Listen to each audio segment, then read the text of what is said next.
आप मैं हूं आपका अपना मुकेश सर और लेके आया हूं आपको लिए क्लास 10th साइंस का assignment solution with PDF notes. Okay student, और यार 12वीं वाले बच्चों को मैं कहना चाहता हूं भाई इस बार थोड़ा सा बिजी शेड्यूल रहा, इस कारण मैं ज्यादा सब्जेक्ट का नहीं लाया, बट नेक्स्ट टाइम जब भी असाइनमेंट आएगा फर्स्ट डे लाइव सॉल्व करके दिखाऊंगा, फर्स्ट डे लाइव सॉल्यूशन दूंगा, पीडीएफ नोट्स दूंगा और एज पॉसिबल एज जितना हो सके मैं आप लोगों को प्रोवाइड कराऊंगा। तो स्टूडेंट आज हम लोग करने जा रहे हैं क्लास 10th का साइंस का सॉल्यूशंस।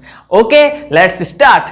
आपके सामने है पहला फर्स्ट क्वेश्चन, पीएच का पूरा नाम लिखिए। ठीक है, पीएच का पूरा नाम लिखिए और डेली लाइफ में इसका क्या उपयोग है महत्व तो बताइए। और इसमें एक जो है एडिशनल क्वेश्चन दिया है, स्टूडेंट करते हैं फिर उसको। What is the pH? ठीक है, एक सोरेनसन नामक वैज्ञानिक थे जिन्होंने पीएच स्केल का क्या किया था, निर्माण किया था। भाई हम किसी चीज को अम्ल या क्षार, बेस और एसिड कैसे उसको डिफाइन करेंगे? तो एक प्रारंभिक एक चीज था कि उसको चख के टेस्ट करके क्या किया जाए, पता लगाया जाए कि वो अम्ल है कि क्षार है। ठीक है, तो जैसे कि हमने नींबू को चखा, आम को चखा, तो जो खट्टे स्वाद में खट्टे होते थे उसको हमने क्या किया, हमने बोला एसिड है। और जो स्टूडेंट स्वाद में थोड़े से कड़वे टाइप के होते थे उसको हमने क्या बोल दिया, क्षार है, बेस है। फिर प्रोग्रेस हुआ और क्या आ गया, लिटमस पेपर। ठीक है, तो जो ऐसे पदार्थ जो लाल लिटमस पेपर को नीला कर देता है क्षार और नीले लिटमस पेपर को लाल करता है अम्ल। लेकिन स्टूडेंट आप ये मुझे बताओ, हम कब तक, ऐसे भी तो पदार्थ है जो ठोस है, ठीक है, ऐसे भी तो पदार्थ है जो ठोस है, फिर भी हमको उसको क्या बताना पड़ता है, एसिड एंड बेस बताना पड़ता है यार। ऐसे भी गैसेस हैं, ठीक है, आपके आयंस हैं जिनको हमको गैस या सॉलिड या अम्ल या क्षार बताना पड़ता है। हम हर एक चीज को तो टेस्ट नहीं कर सकते, पता चलता है किसी को टेस्ट करते करते हमारा ही टेस्ट हो गया तो फिर तो प्रॉब्लम आ जाएगी। इसलिए स्टूडेंट हमने कंसेप्ट लाया पीएच स्केल का। ठीक है, और पीएच स्केल काम कैसे करता है स्टूडेंट देखते हैं। किसी भी चीज को आप जल का जब हमारा आयोनाइजेशन होता है, इसका विघटन होता है, वियोजन होता है, तो ये बन जाता है H+ OH-। ठीक है student, it is the power of hydrogen power and it is a hydroxide power. और जल का सबको पता है स्टूडेंट ये उदासीन होता है, ना तो इसका स्वाद होता है, ना तो इसका कलर होता है, ना तो इसका टेस्ट होता है, और इसका पीएच मान जो होता है 7 होता है। लेकिन जब हम इसी चीज में जब हम HCl को घोलते हैं स्टूडेंट, दोनों को जब मैं घोल दूंगा तो HCl जो है H+ और Cl- बनाता है। अब इस विलियन में किसमें मैं घोल दिया, पानी में घोल दिया, डिसॉल्व कर दिया। अब इस विलियन में बताओ मुझे H+ की संख्या ज्यादा है कि OH की संख्या ज्यादा है? भाई H+ की संख्या ज्यादा है, तो जहां H+ की संख्या ज्यादा होती है वह क्या होता है, अम्ल होता है। तो HCl को जब H2O में मिलाओगे तो हमको कौन सा विलियन मिल जाएगा स्टूडेंट, अम्लीय विलियन मिल जाएगा। तो पीएच का फुल फॉर्म जो होता है वो होता है power of hydrogens, power of hydrogens भी बोल सकते हैं, and potentials of hydrogen ion की क्षमता। आप नोट्स में देख लीजिएगा स्टूडेंट, नोट कहां मिलेगा, नीचे डिस्क्रिप्शन बॉक्स में आपको नोट मिल जाएगा। ठीक है, नोट के लिए आप नीचे डिस्क्रिप्शन बॉक्स में जाइएगा, लिखा रहेगा मुकेश ट्यूटोरियल हिंदी, वो रहेगा आपका हिंदी का नोट, और जहां लिखा रहेगा मुकेश ट्यूटोरियल इंग्लिश वहां मिलेगा इंग्लिश का नोट। ठीक है स्टूडेंट, यदि आप इंग्लिश मीडियम के रहेंगे तो प्लीज नीचे कमेंट्स बॉक्स में आप लिखेंगे सर इंग्लिश में चाहिए। ठीक है, क्योंकि मैं अभी नहीं डाल रहा हूं, आपके रिकमेंडेशंस एंड कमेंट पे डालूंगा। ठीक है स्टूडेंट, तो ये हो जाता है भाई पीएच का क्या हो जाता है आपका, पोटेंशियल्स ऑफ क्या हो जाता है स्टूडेंट, हाइड्रोजन्स। ठीक है, इसका इंग्लिश नाम होता है पोटेंशियल्स ऑफ हाइड्रोजन्स। अब एक एडिशनल क्वेश्चन आपको दे रखा है, बोला है कि कारण बताइए कि मुंह का पीएच 5.5 से कम होने पर दांत खराब होना क्यों शुरू हो जाता है। देखो स्टूडेंट, पीएच का जो वैल्यू होता है ना वो होता है आपका 0 से लेकर के कहां तक, 14 तक। कहां तक होता है बोलो, 14 तक, और बीच में रहता है 7।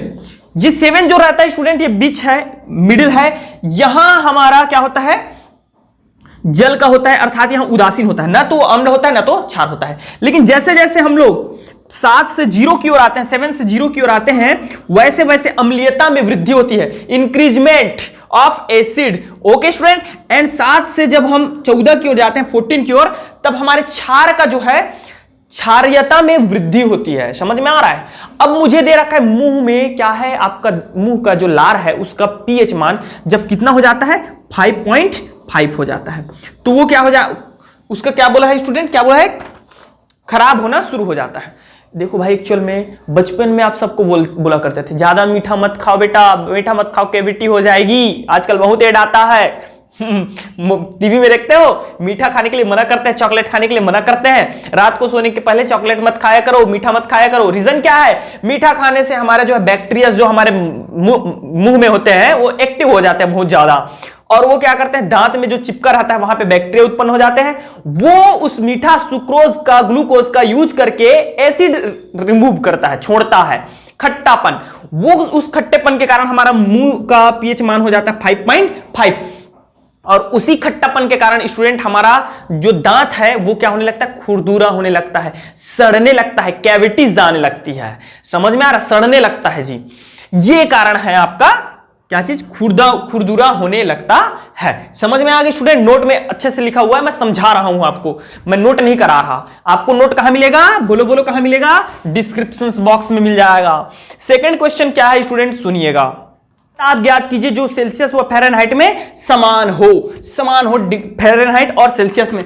पता है स्टूडेंट आपको, टेम्परेचर नापने के 4 पैमाने scale, Fahrenheit, degree Celsius, rumour and kelvin.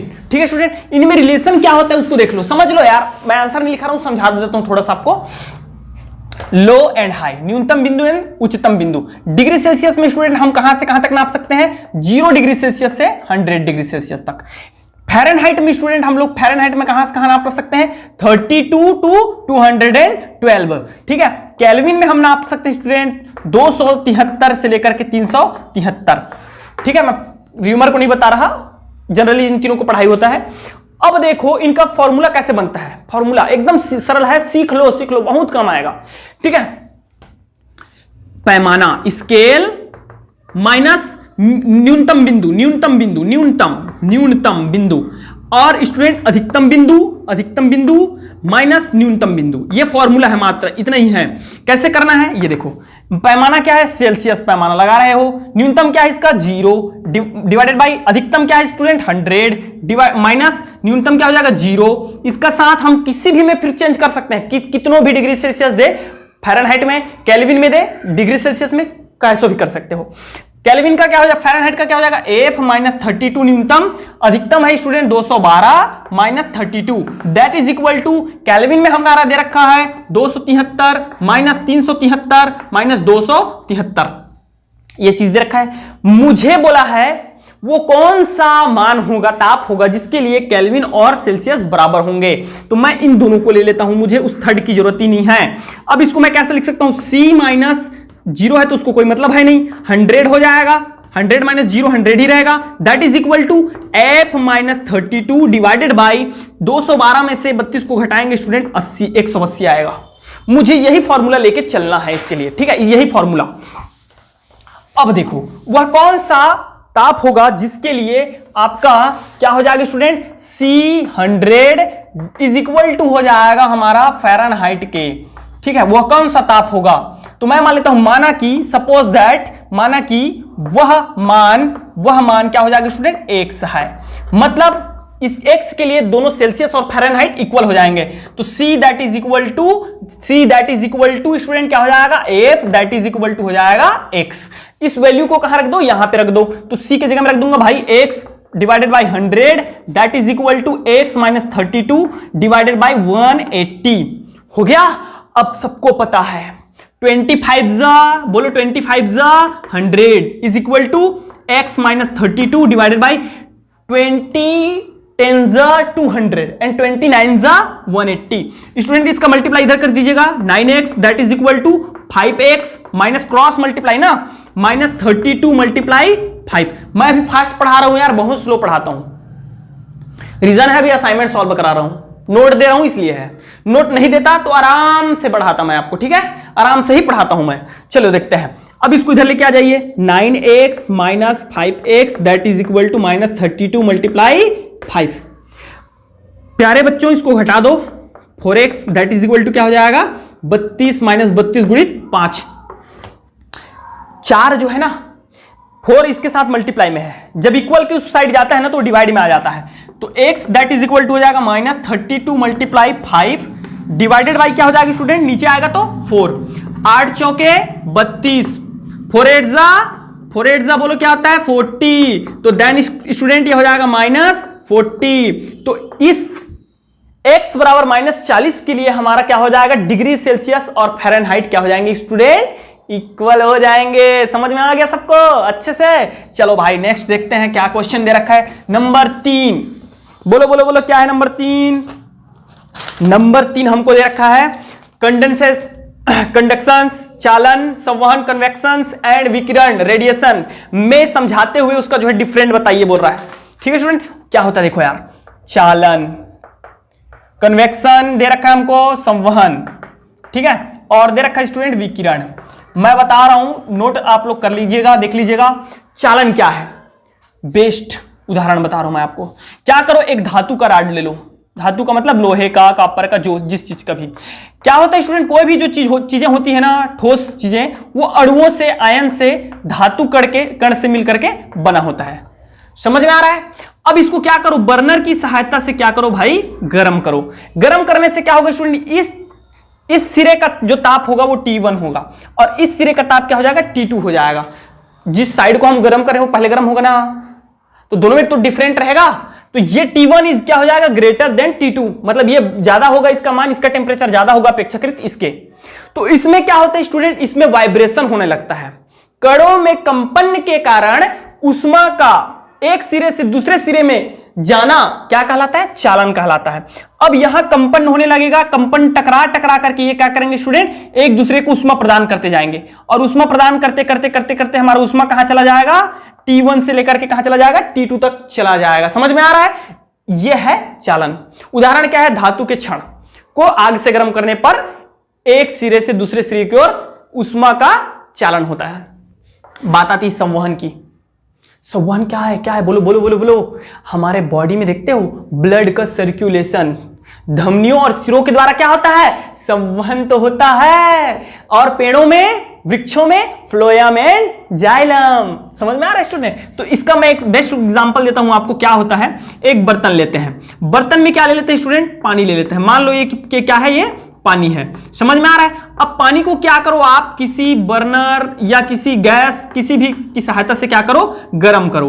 गर्म करेंगे स्टूडेंट तो हमारा क्या होगा पता है, फर्स्ट ऑफ ऑल यहां का जो डेंसिटी रहेगा, घनत्व रहेगा, यहां का पहले गर्म होगा। गर्म होने के कारण ये क्या करने लगता है स्टूडेंट, गर्म हुआ तो यहां गर्म होने के कारण घनत्व में कमी आती है।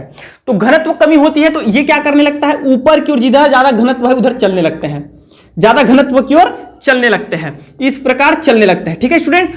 और यहां जो घनत्व ज्यादा है वो कहां आने लगेंगे, आप कम घनत्व की ओर आने लगेंगे। ये कहां आने लगेंगे, नीचे। इसी कारण हमारा पानी क्या होने लगता है, उबलने लगता है। समझ में आ रहा है ना? तो ये इस प्रकार कणों का जो है एक स्थान से दूसरे स्थान उष्मा का जो है इन लोग क्या करते हैं, चालन करते हैं। यह है हमारा संवहन। गर्मी के दिनों में देखे हो बवंडर आता है हवा का, वो क्यों आता है बताओ मुझे? अरे कहीं पर जहां पर वायु दाब कम रहता है ना, उसको फिल करने के लिए वैसा बन जाता है भाई, फिल करने के लिए, भरने के लिए, उस वायु दाब को मेंटेन करने के लिए होता है। समझ में आया? ये चीजें होती है। हमारे बॉडी में ब्लड का सर्कुलेशन भी ऐसे ही होता है। तो ये सब क्या है स्टूडेंट, संवहन है। समझ में आ गया अच्छे से? एग्जाम्पल देख लीजिएगा, समझ में आ जाएगा अच्छे से। विकिरण, अगर विकिरण के द्वारा उष्मा का संवहन नहीं जाते ना, अगर नहीं होता तो हम लोग आज जिंदा नहीं होते। कैसे बोलो, कैसे बोलो, बोलो बोलो बोलो। सूर्य के द्वारा उष्मा का हम तक आना क्या है, विकिरण के द्वारा होता है। विद्युत चुंबकीय विकिरणों के द्वारा उष्मा का एक स्थान से दूसरे स्थान तक जाना ही क्या है, विकिरण है स्टूडेंट। ठंडी के दिन में बाहर निकल के बैठ जाते हैं, समझ में आ रहा है क्यों बैठते हैं भाई, ताकि हमको उष्मा मिले। और उष्मा कहां से आती है, सूर्य से। किसके द्वारा, विकिरण के थ्रू। समझ में आ रहा है? ये है स्टूडेंट, उष्मा विकिरण के द्वारा आता है। क्लियर हुआ? खत्म। नोट देख लीजिएगा, ठीक है? मैं समझा रहा हूं आपको। चौथा नंबर हमको क्या दे रखा, जल्दी बोलो, टाइम कम है मेरे पास। देखो भाई, 2 हमको दे रखा है, बहुत सारे दे रखे, 5 ठो दे रखा है यौगिक। उनमें बोलता है अम्लीय मूलक और क्षारीय मूलक को बताइए। हमको दे रखा है कॉपर सल्फेट, कॉपर सल्फेट दे रखा है। दूसरा दे रखा है स्टूडेंट अमोनियम एसीटेट। क्या दे रखा है बोलो, अमोनियम एसीटेट। तीसरा दे रखा है मुझे मैग्नीशियम क्लोराइड, चौथा दे रखा है स्टूडेंट मुझे पोटेशियम नाइट्रेट, ठीक है, और पांचवा दे रखा है, बोलो भाई क्या चीज, कैल्शियम हाइड्रोक्साइड। उदासीनीकरण पढ़े हैं आप? नहीं पढ़े होंगे तो देख लो। जब भी किसी अम्ल और क्षार की क्रिया कराते हैं, जब भी किसी अम्ल और क्षार की क्रिया कराते हैं तो हमें दो चीज मिलता है स्टूडेंट, एक यौगिक मिलता है जिसको हम लवण कहते हैं और दूसरा जल मिलता है। तो यहां सोडियम और क्लोरीन ये दोनों मिलाकर क्या बना लेंगे, सोडियम क्लोराइड, और दूसरा बन जाता है जल। बनता है कि नहीं? इसमें जो भी देख रहे हो आप सोडियम क्लोराइड बना, इस यौगिक का जो भी हिस्सा क्षार से आया है, कौन सा आया है, सोडियम आया है क्षार से, तो इसको हम लोग बोलेंगे, क्या बोलेंगे, बोलो क्षारीय मूलक, क्षारीय मूलक। और जो हिस्सा कहां से आया है स्टूडेंट, अम्ल से, इसको हम लोग क्या बोलते हैं, अम्लीय मूलक। समझ में आया? बोलो बोलो बोलो, जल्दी बोलो, आ गया आ गया। अब मैं बता रहा हूं आपको एक ट्रिक, ऐसे ही निकाल दोगे, सबको ऐसे निकाल दोगे एक सेकंड में। हमेशा जो लेफ्ट साइड रहेगा किसी भी यौगिक के, कहां रहेगा, लेफ्ट साइड, लेफ्ट साइड, वो क्या होंगे स्टूडेंट, क्षारीय मूलक होंगे। जैसे कि ये है, देखो यहां क्या है, लेफ्ट साइड में क्या है, क्षारीय मूलक, और राइट साइड में अम्लीय मूलक। तो ये जो दिख रहा है वो क्षारीय मूलक होगा। देख लो यार, मैं लिखा देता हूं, चलो इधर देखो, ये देखो भाई, ये देखो, इतना दिमाग होता तो फिर कॉपी क्यों करते, यौगिक, क्षारीय मूलक, ठीक है, और अम्लीय मूलक। बोलो क्या दिया, फर्स्ट कॉपर सल्फेट दे रखा है, मैं क्या बोला, लेफ्ट साइड वाला क्षारीय मूलक होगा, कॉपर को बाहर निकाल दीजिए, प्लस, और जो धन आयन बनाता है, धन आयन, ध्यान रखिएगा, जो धन आयन बनाता है, जिसकी वियोजन से धन आयन बनता है, जिसकी सोडियम क्लोराइड का वियोजन कराओगे तो धन आयन बनेगा और ऋण आयन बनेगा। तो धन आयन हमेशा क्षारीय मूलक होता है और ऋण आयन क्या होता है, अम्लीय मूलक होता है। तो यहां लेफ्ट साइड में जो होता है वो भी क्षारीय मूलक होता है। क्षारीय हो गया। अम्लीय में क्या आ जाएगा स्टूडेंट, इसका SO4 2- सॉरी यहां पे 2+ आ जाएगा, ठीक है। दूसरा दे रखा है अमोनियम एसीटेट, अमोनियम एसीटेट, तो इसका क्या हो जाएगा, बोलो भाई, ये वाला जो है, सॉरी यार यहां पे थोड़ा सा डिफरेंट है ना, ये वाला बस थोड़ा सा डिफरेंट है। यहां अमोनियम जो प्लस बना रहा है ये हमारा क्षारीय हो जाएगा, और CH3COO- जो है अम्लीय हो जाएगा। नेक्स्ट दे रखा है स्टूडेंट मैग्नीशियम क्लोराइड दे रखा है, तो Mg2+ क्षारीय हो जाएगा और 2Cl- अम्लीय हो जाएगा। पोटेशियम नाइट्रेट दे रखा है स्टूडेंट, पोटेशियम नाइट्रेट, पोटेशियम हो जाएगा क्षारीय और नाइट्रिक जो आपका रीजेंट जुड़ा हुआ है वो हो जाएगा अम्लीय। एक और क्या बच गया, कैल्शियम हाइड्रोक्साइड, तो कैल्शियम हो जाएगा स्टूडेंट 2+ जो हो जाएगा हमारा, कैल्शियम हाइड्रोक्साइड दे रखा है ना, कैल्शियम हाइड्रोक्साइड, तो कैल्शियम 2+ क्या हो जाएगा हमारा, क्षारीय मूलक हो जाएगा, और 2OH जो हो जाएगा वो हमारा अम्लीय मूलक हो जाएगा। समझ में आ गया? ये हो गया खत्म। कौन सा नंबर आ गया, 5वां नंबर। 5वां नंबर क्वेश्चन है स्टूडेंट डार्विन, वही शायद वही है जो इसने हमारे पूर्वजों को क्या करार कर दिया है, क्या बता दिया भैया, टैग लगा दिया है बंदरों का। चार्ल्स डार्विन ये अपने सफर पे निकले महोदय जी, और इन्होंने एक सिद्धांत दिया, ठीक है, जीवों के सिद्धांत प्रतिपादित किया, और बोलता है उसमें क्या क्या विशेष बात है, 5 को लिखो। फर्स्ट इसका सबसे बेस्ट बात यह है कि सभी जीव की उत्पत्ति एक ही प्रजाति से हुई है। जैसे कोई शक्तिशाली पेड़, कैसे पता है सबको, बीज जो होता है एक छोटा सा बीज रहता है, यही बीज अंकुरित होकर के क्या बन जाता है, पौधा बन जाता है स्टूडेंट, और पौधा बनने के बाद यही बीज जो है पौधा बनने के बाद इसमें ढेर सारे शाखे आ जाते हैं, ठीक है, और हमारा क्या आ जाता है स्टूडेंट, पत्तियां आ जाती है, पत्तियों के साथ साथ इसमें फल एंड फूल भी लग जाते हैं। लगते हैं कि नहीं, बोलो भाई, बोलो जल्दी से, ठीक है। तो क्या हुआ, एक ही प्रजाति से निकला, लेकिन क्या होगा, इसमें ढेर सारी चीजें उत्पन्न हो गई। वैसे ही जीवों को उत्पत्ति भी एक ही जाति से हुआ है, और वो फिर ढेर सारी जातियों में कैसे हुआ बताता हूं आपको। दूसरा इसका कथन ये है स्टूडेंट, अच्छा पॉइंट ये है कि ये जो है भिन्न भिन्न प्रजातियों में उनके रहन सहन खान पान में भिन्नता पाई जाती है। तो कॉमन सी बात है यार, कॉमन सी बात है, सिंपल सी बात है, समझ में आ रहा है। यहां जो आपका ऐसा मान के चलो, हम ही लोग हैं, इंडिया में रहते हैं, देखे होंगे साउथ के लोग काले होते हैं, और जैसे जैसे आप नॉर्थ में जाते हैं, उत्तरी क्षेत्र में, तो क्या होते हैं, गोरे होने लगते हैं। रीजन क्या है? रीजन क्या है भाई, वो भूमध्य रेखा पे आता है, समझ में आ रहा है। और जैसे जैसे ऊपर चलते हो, आप ऊपर की ओर चलते हो तो कर्क रेखा पे आते जाते हैं, मतलब उधर सूर्य की ताप कम पड़ती है और नीचे बीच में हमारे भारत में जो है दक्षिण भारत में सूर्य का ताप ज्यादा पड़ता है, जिसके कारण वो काले हो जाते हैं, वो गोरे हो जाते हैं। तो उनके प्रजातियों में भिन्नता पाई जाती है। अब भालू, हमारे क्षेत्र में पाए जाने वाले भालू के में कम बाल होते हैं, जबकि ध्रुवीय जो भालू होते हैं उनमें ज्यादा बाल पाए जाते हैं। क्यों? वो उसको प्रोटेक्ट करते हैं ठंडी से। तो ये डेवलप होता है स्टूडेंट, ये ऑटोमेटिक क्या होने लगते हैं, ये चीजें जो है डेवलप होने लगती है। प्रजातियों की आबादी क्रमशः परिवर्तन होने से जीवों का विकास चलता रहा। ठीक है, उनकी आबादियों में परिवर्तन होते रहे, कभी प्राकृतिक जो है आपदा आती रही, फिर नष्ट होते रहे, फिर विलुप्त होते रहे, फिर उत्पन्न होते रहे। ठीक है, हर प्राणियों में विशेष प्रकार का अस्तित्व बनाए रखने के लिए कुछ खास भिन्नता होती है। अपने अपना अस्तित्व बनाए रखने के लिए कुछ खास भिन्नता भी पाई जाती है। जैसे कि झाऊ मुंसा अपने आप को बचाने के लिए उसमें क्या पाए जाते हैं स्टूडेंट, देखिए वो कांटे पाए जाते हैं उसके। ठीक है, हमारे भी अंदर भी कुछ खास भिन्नताएं हैं। अब बोलोगे सर कि हमारा नाक यहीं पे क्यों है, यहां पे क्यों नहीं आया है? समझ में आ रहा है? हमारे दांत कठोर क्यों है? कठोर क्यों? तो कठोर नहीं होता तो क्या आप अमरूद खा पाते? क्या गन्ने को छिल पाते? इसको भी 4 भागों में बांट दिया है, दांत को, कृदंत वगैरह वगैरह जो है डिफरेंट टाइप में। तो वो कोई भी चीज जो होती है स्टूडेंट एकाएक नहीं होता। हम बोलते हैं ना, हम भगवान का निर्माण किए हुए बहुत बड़े जो है एक वो है ना, भगवान क्रिएटर है और हम उसका सबसे अच्छा जो है बनाया हुआ जो भी चीज है ना। तो एक्चुअल में मैं मानता हूं इस चीज को, बट हमारे अंदर जो चीजें आई है ना वो एकाएक नहीं आई है। हम ऐसे बचपन से नहीं थे। ठीक है, हमारे अंदर भी कुछ अपूर्णताएं थी। ये डेवलप हुआ है समय के अनुसार, चीजों के अनुसार, आवश्यकताओं के अनुसार हुआ है। समझ में आ रहा है मेरी बात को? हम अभी हंसते हैं कि हमारे पूर्वज बंदर थे, एक्चुअल में थे। हम हंसते हैं और कुछ दिन बाद हम पर हंसेंगे आने वाली पीढ़ियां, क्योंकि उनमें आने वाले समय के अनुसार उनमें भिन्नता आ जाएंगी। समझ रहे? भिन्नता आ जाएंगी उनके अनुसार उनमें। और जिसको आज हम एलियन बोल रहे हैं ना, वही हमारी आने वाली पीढ़ी होंगी और वो हमें देखकर हंसेंगे कि हमारे पूर्वज ऐसे थे। हमको भी अच्छा लग रहा है अपने आप पर। मेरी बात समझ में आई थोड़ा बहुत? उम्मीद करता हूं आ ही रही होगी। ये चीजें क्या होती है, समय के अनुसार भिन्नता पाई जाती है। हम लोग सोचते हैं पृथ्वी का तो ताप बढ़ रहा है, लोग कैसे जिंदा रहेंगे? आप टेंशन मत लो, आप टेंशन मत लो, तब भी लोग जिंदा रहेंगे, तब भी प्रजातियां रहेंगी। आप टेंशन मत लो, तब भी प्रजातियां रहेंगी, खत्म नहीं हो जाएंगी, क्योंकि वो अपने अनुसार, वक्त के अनुसार अपने आप को ढाल लेंगे।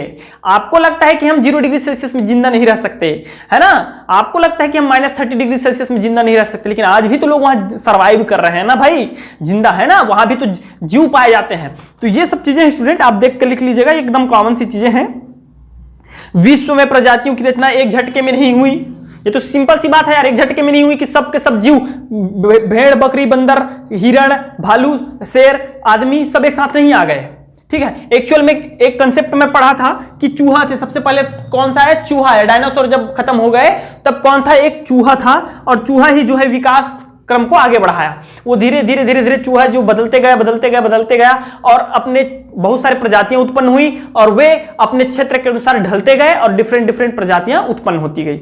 एक ही गाय की कितने सारी प्रजातियां हैं सोचो। सब गायों को तो एक समान होना चाहिए था, लेकिन पंजाबी गाय अलग होती है, जर्सी गाय अलग होती है, हरियाणवी गाय अलग होती है ना? छत्तीसगढ़ में जो गाय है वो अलग है।